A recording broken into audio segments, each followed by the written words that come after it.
আমরা স্পষ্টভাবে জানিয়েছি ভারত বাংলাদেশকে নিয়ে কোনো ধরনের ষড়যন্ত্র করতে পারবে না।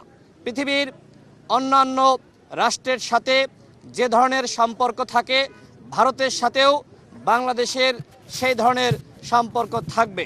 ভারত যদি মনে করে বাংলাদেশকে নিয়ে মাতব্বরগিরি করবে, বাংলাদেশকে নিয়ে ষড়যন্ত্র করবে, সেই ষড়যন্ত্র আওয়ামী ফেসিবাদ মেনে নিতে পারে, কিন্তু বাংলাদেশের এই বিপ্লবী জনগণ তারা কোনোভাবেই মেনে নেবে না।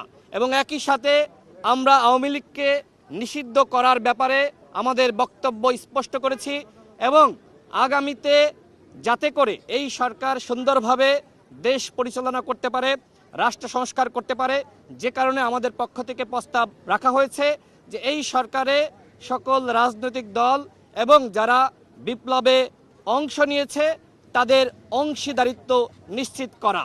তাহলে যেটি হবে যে এই সরকারকে সকলে নিজেদের সরকার মনে করবে এবং সকলে সহযোগিতা করবে।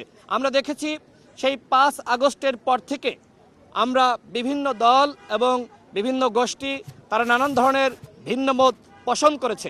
আমাদের এই মতের পার্থক্য এই কারণেই কিন্তু আওয়ামী লীগ সুযোগ পেয়েছে, ভারত সুযোগ পেয়েছে।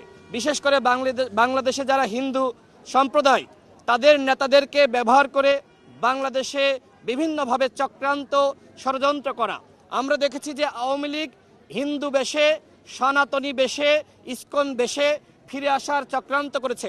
এখানে যে দলগুলো উপস্থিত ছিল, বিএনপি, গণ অধিকার পরিষদ সহ জামাত ইসলাম, সকল দল সরকারকে সহযোগিতা করার জন্য সবাই তাদের বক্তব্য স্পষ্ট করেছে। আমরা মনে করি বাংলাদেশের জনগণ আওয়ামী লীগ এবং একই সাথে ভারতের ব্যাপারে ঐক্যবদ্ধ ছিল, ঐক্যবদ্ধ থাকবে। ভারত বাংলাদেশকে নিয়ে আর কোনোদিন কোনোভাবেই ষড়যন্ত্র করতে পারবে না।